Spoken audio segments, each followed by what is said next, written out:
Hello, I'm Linus Sugis, host of the ICS Law Group radio program. My guest today is H.A. Beasley, founder and managing director of H.A. Beasley and Company, P.C.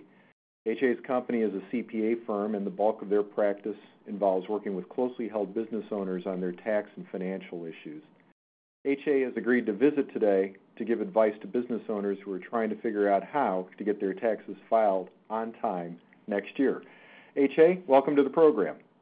Thank you very much for having me. Glad you're here. H.A., let me start by asking you, why do people have such a hard time getting their tax returns done on time?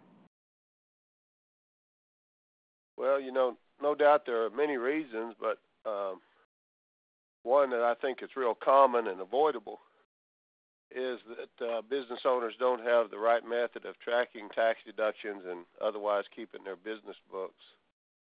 We work for a lot of small business owners who don't have an experienced bookkeeper on staff.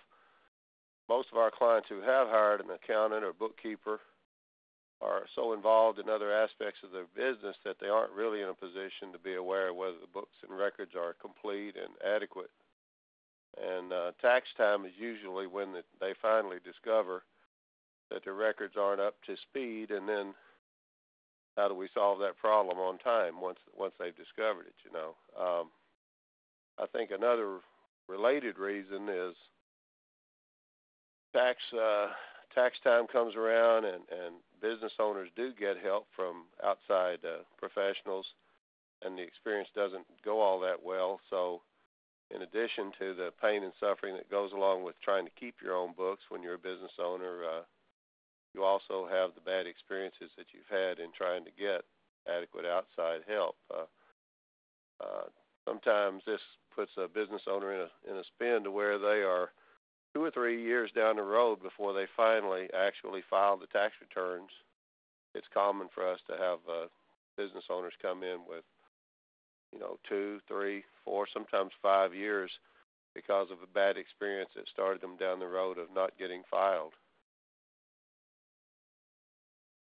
Wow, 5 years of unfiled returns?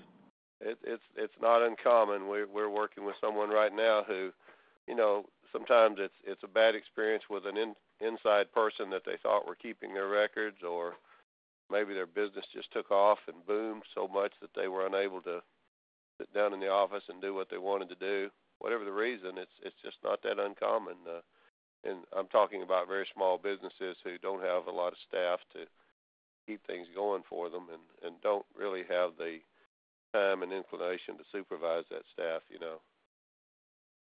So I guess what you're saying is that it's not uncommon for business owners to procrastinate. Would it be fair to say, based on what you just said, that it's the smaller businesses that are the biggest procrastinators when it comes to taxes?